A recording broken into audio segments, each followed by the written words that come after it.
Hey Rick, Paul here. I thought it would be a good idea to shoot a video for you so you can see what's happening with your fork legs here. This is off the Trail 90, and although I've got the brand new fork seals, actually, where did they go? This is the top bolt. This guy here goes in the top over here, and I'll just pinch back a little so you can see the whole picture. Where did I put those fork seals? What the hell? Oh, 1 second. Okay, found them. All right, so there's the packaging for the fork seals, and these are the actual seals themselves. And this is the old guy that that was in there. I apologize for my camera work. I am absolutely not a cameraman. Anyway, old seal, new seal, or new seals, and we're just going to put these aside. Actually, put all this aside for just a moment. Okay, so in this rubber accordion-looking guy, you might be able to see on camera is a spring. And the spring is not really much of our concern because as long as it's in this rubber boot where no one can tell its condition, and although that might be tellable if someone were to take a peek in there, we're not going to worry about it. So we put that aside as well. The star of the show here are the fork legs. This is the top bolt, which we don't need to talk about either. What we're going to talk about is the actual fork itself. Typically the way this goes together is this piece slides in like this. There's a bolt that holds it at the bottom down there, and then the fork does all of its moving back and forth like that. So this top slider would be pushed in position. I'm not going to put it in because I have to hammer it to get it back out again.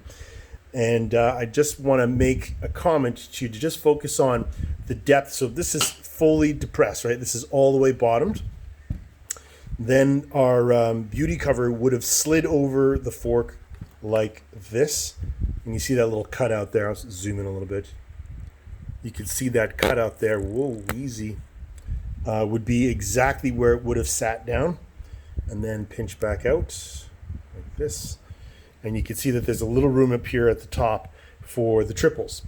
But this distance up here, actually, there's a lot. Let me slide this whole thing down. There's actually a whole lot more distance of the actual slide because the distance from the lower triple to the top triple is about 10 inches or so. So if we pull this out to about the 10-inch mark, which is about there, and then you want you to focus right here, we'll move this slider right out of the way.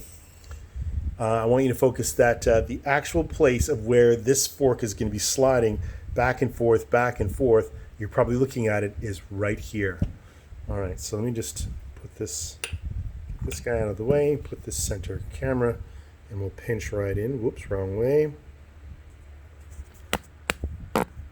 Sorry, man, I'm not a cameraman.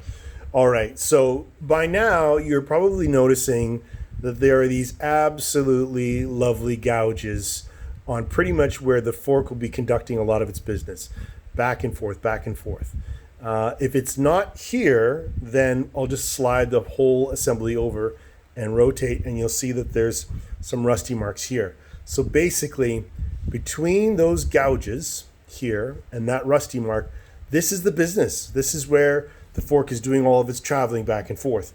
And the long and short of what I'm trying to explain is if I put new fork seals on this fork leg, either the bottom's going to get them or the top is going to get them. One way or the other, as this fork slides, this is the business area, back and forth, it's going to ruin it. So how bad are these gouges? Well, my friend, these gouges are... I don't think you can see them from the International Space Station, but now that I've put that into reference, it kind of gives you an idea of, wow, look at those, what the hell? Just gives you an idea of just how bad, this is an oil feed line, ignore that, how bad these gouges are. And then, of course, all these pock marks up here, you think, oh, sandpaper. No, Chuck Testa, this is done. So I hate to say this, but I think the best course, and this is just the first leg. The other leg is on the bike still. I think we should look for replacement legs because, well, these ones are pretty bad. I'm sorry, man. But that's what we got right here. Bada bing, bada bang, bada boom.